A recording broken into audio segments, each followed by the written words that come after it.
Half way पर वो पहुंच चुके हैं और अब वो कोस्टल लाइंस की तरफ उनके टैंक्स जारी हैं और कोस्टल लाइन पर पहुंचकर वो तमाम इतराफ से कब्जा करना चाहते हैं। वो अब उस खतरनाक इलाके में घुस चुके हैं जहां से अमेरिकन ने उनको मना किया था कि यहां पर जाके फिर सेफली तुम वापस नहीं आ सकते। तो इस वक्त वो शदीद जंग वहां पर जारी है। रिपोर्ट्स के मुताबिक इनको टैंक्स और इनकी जो फोर्सेज हैं उनको शदीद नुकसान उठाना पड़ा है। आज की रात खासतौर पर बहुत ज्यादा इंपॉर्टेंट है। लेबनान के बॉर्डर पर हमले बहुत एस्केलेट कर चुके हैं। एक नया महाज इसराइल पर खुल चुका है। जो रॉकेट्स आ रहे हैं, जो मिसाइल आ रहे हैं, उनका रुकना भी नामुमकिन हो गया इसराइल के लिए और अब उसको समझ नहीं आ रही कि वो करेगा। यमन की जानिब से जो नया महाज खुला है, अब वो इसराइल के लिए एक और बहुत बड़ी परेशानी है और यमन की जानिब से बैलिस्टिक मिसाइल, ड्रोन्स और बहुत ज्यादा हथियार जो है वो इस्तेमाल किए गए हैं और उनकी तरफ लॉन्च किए गए हैं।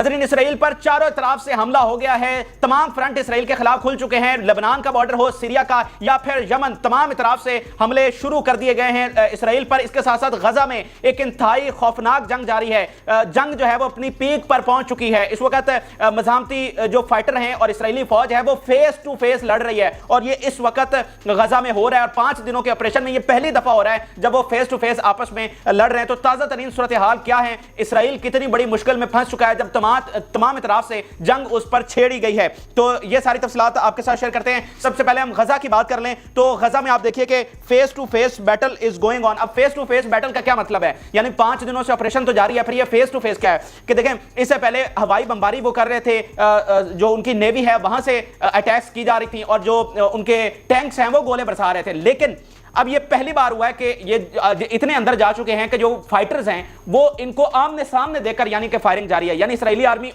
इनके फाइटर्स को देख सकती है, मज़ामती तहरीक के जो फाइटर्स हैं, और जो मज़ामती फाइटर्स हैं वो इसराइली आर्मी को सामने देख रहे हैं। तो इस हद तक लड़ाई पहुंच चुकी है। और नॉर्थ गजा में खास तौर पर बहुत सारी स्ट्रीट्स में, ऑलमोस्ट बॉर्डर्स के साथ तमाम जो स्ट्रीट्स हैं वहां पर यह लड़ाई फैली हुई है और यहां पर यह सबसे खतरनाक एरिया है जहां पर इस वक्त इसराइली फोर्स अंदर घुसने की कोशिश कर रही है। ये जो एरिया है जो कि डेंसली पॉपुलेटेड है, इंतहाई गुंजान आबाद है, पूरी तरह बिल्डिंग से घिरा हुआ है। अमेरिकन ने इनको कहा था कि इस एरिया में जाना सबसे खतरनाक होगा क्योंकि you can go there but there are no plans to come out. क्या आप सेफली वहां से वापस आ सकते हैं? तो इसराइली जो आर्मी है उन्होंने जवाब दिया था नेतन्याहू ने कि यस वी हैव प्लान्स, कि हमने कैसे बाहर आना है, लेकिन वो प्लान्स पब्लिक नहीं किए गए थे। तो अब ये देखना है कि वो उनके प्लान्स कितने कामयाब होते हैं। 6 दिनों से जो नाकाम जा रहे हैं वो अब उस खतरनाक इलाके में घुस चुके हैं जहां से अमेरिकन ने उनको मना किया था कि यहां पर जाके फिर सेफली तुम वापस नहीं आ सकते। तो इस वक्त वो शदीद जंग वहां पर जारी है और उस इलाके में वो घुस चुके हैं जो सबसे खतरनाक है। और क्या वो वहां से जो है वो सेफली वापस आ सकते हैं, ये हमने देखना है। ये आप देखिए कि heavy exchange of fire there and fierce battle, सबसे जो शदीद जंग है वो इस वक्त वहां पर जारी है। फिर थोड़ा सा नक्शे के जरिए मैं आपको दिखाना चाहता हूं कि इस वक्त लड़ाई कहां पर जारी है। नॉर्थ गजा की अगर हम सबसे पहले बात कर लें तो ये जो ऊपर बैतुल लाहिया और बैतुल हनान के 2 एरियाज आपको नजर आ रहे हैं, अब ये कंप्लीटली डैमेज हो चुके हैं। यहां पर इतनी बमबारी की गई है कि यहां से तमाम बिल्डिंग्स जो है वो तबाह हो गई हैं। इसके अलावा ये नॉर्थ गजा में 10 लाख लोग आबाद थे, उनमें से 7 लाख लोग निकल चुके हैं और बॉर्डर्स का एरिया तो बिल्कुल खाली है। इसलिए जो उनके टैंक्स हैं और उनका जो कन्वाय है, जो उनकी फोर्सेज हैं, वो यहां से मूव करते हुए इन दोनों एरियाज को क्रॉस कर चुकी हैं। ये अभी थोड़ी देर पहले की खबर है और अल जजीरा ने ऐसे इसको रिपोर्ट किया कि tanks moving on the rubble, यानी वो जो मलबा है जिसके नीचे लाशें दबी हैं वहां से उनके टैंक्स जो हैं ऊपर चलकर आ रहे हैं। तो ये दोनों एरियाज को वो क्रॉस कर चुके हैं। और दूसरी तरफ जो कल रात अटेम्प्ट की गई थी कि ये जो साला स्ट्रीट है, बेसिकली ये एक बड़ा रोड है, यहां पर उन्होंने पहुंचने की कोशिश की थी और ये ट्राई की थी कि इस पूरे रोड को जो है वो इस पर कब्जा कर लें और कोस्टल लाइन से लेकर इस बॉर्डर दोनों तरफ पर वो कब्जा कर लें। और यहां पर कब्जा इस तरह से वो करना चाह रहे हैं कि ये एक वाइडर इलाका है, मतलब इसके इर्द गिर्द इतनी इमारतें नहीं है, जैसे गांव में खुले खुले इलाके हैं, तो ये एक विलेज टाइप ये इलाका है, एक मैदानी इलाका है। तो यहां पर वो कह रहे हैं कि हम अपनी फोर्सेज यहां पर मौजूद रख सकते हैं और फिजाई निगरानी भी उस पर कर सकते हैं। यानी अगर वो किसी ऐसे इलाके में मौजूद हो जहां पर इमारतें हैं तो वो अपना दिफा नहीं कर सकते। तो खुले इलाके में ये बड़ा मुश्किल होता है कि रेजिस्टेंस फोर्सेज आए और उन पर हमला करें। तो अब कल उन्होंने ट्राई की थी लेकिन कल उनको नाकामी हुई और टैंक वापस ले जाना पड़े। अभी ताजा तरीन इत्तलात के मुताबिक हाफ वे पर वो पहुंच चुके हैं और अब वो कोस्टल लाइंस की तरफ उनके टैंक्स जारी हैं और कोस्टल लाइन पर पहुंचकर वो तमाम तरफ से कब्जा करना चाहते हैं। मिसाल के तौर पर आप पूरी पिक्चर समझ लीजिए, ऊपर बैतुल लाहिया और बैतुल हनान पर उनके टैंक्स पहुंच चुके हैं, नीचे ये जो अल साला रोड है यहां पर टैंक्स पहुंच चुके हैं और इस तरफ वैसे ही पहले उनकी फोर्सेज मौजूद हैं। तो दरमियान में आ रहा है गजा सिटी और गजा सिटी को उन्होंने इस वक्त चारों तरफ से घेर रखा है। अगर ये नीचे कोस्टल लाइन पर कब्जा कर लेते हैं तो इस तरह से क्या होगा कि गजा को वो चारों तरफ से घेर लेंगे। गजा सिटी की मैं बात कर रहा हूं, पूरे गजा की नहीं, क्योंकि साउथ का इलाका अभी बाकी है।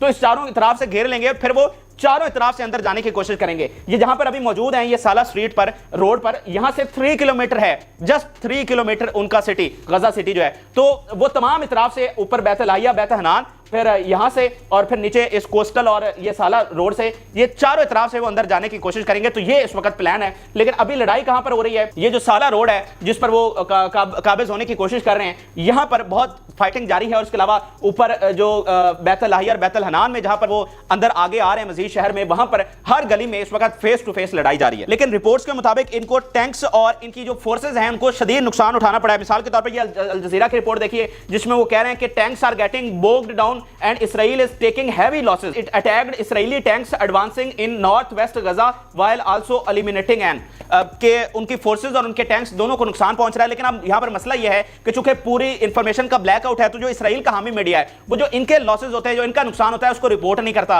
और जो न्यूट्रल मीडिया है वो वहां पर उस तरह से अलाउ नहीं है। तो फिर इसीलिए ये बड़ी लिमिटेड इंफॉर्मेशन हम तक पहुंचती है। अल जजीरा और जो इसके अलावा राउटर्स वगैरह हैं वो बड़ी मुश्किल से ये इंफॉर्मेशन हम तक पहुंचा रहे हैं, और उसमें वो वाज़ेह तौर पर बता रहे हैं कि इनके टैंक्स और इनकी फोर्सेज को किस तरह से नुकसान उठाना पड़ रहा है। अच्छा, ये तो जनाब गजा की सूरत हाल थी, जो वहां पर ताजा तरीन इस वक्त लड़ाई जारी है, और अगले 24 घंटे इंतहाई इंपॉर्टेंट है। मैंने आपको बताया कि वो सबसे खतरनाक इलाके में है। अब वो वहां से वापस कैसे निकलते हैं सेफली और आगे किस तरह से एडवांस करते हैं, ये सबसे बड़ा सवाल है। इसीलिए आज की रात खासतौर पर बहुत ज्यादा इंपॉर्टेंट है। अब आइए जरा लेबनान के बॉर्डर पर, जहां पर हमले बहुत एस्केलेट कर चुके हैं, एक नया महाज इसराइल पर खुल चुका है। अब आप खुद हेडलाइंस देख लीजिए। Lebanon fears regional war as Hezbollah Israel fighting intensifies, fears of escalation, is trajectory of Lebanon-Israel border conflict changing? Israel says its air force hit Hezbollah infrastructure. अब हो यहां पर नाज़रीन क्या रहा है कि जो हिजबुल्लाह की जानिब से हमले हैं उनमें बहुत ज्यादा इजाफा हो रहा है, और नए हथियार जो हैं वो उनकी जानिब से इस्तेमाल किए जा रहे हैं। मिसाल के तौर पर ड्रोन्स जो हैं वो बहुत ज्यादा डिप्लॉय कर दिए गए हैं बॉर्डर पर। इसके अलावा एंटी टैंक मिसाइल बहुत ज्यादा इस्तेमाल किए जा रहे हैं। फिर जो सरफेस टू एयर मिसाइल हैं ये बहुत ज्यादा इस्तेमाल इस वक्त हिजबुल्लाह की जानिब से किए जा रहे हैं। अमेरिकी नेशनल सिक्योरिटी एडवाइजर ने कहा था 2010 में कि हिजबुल्लाह की जो आर्मी है वो किसी भी नेशनल आर्मी से ज्यादा ताकतवर है।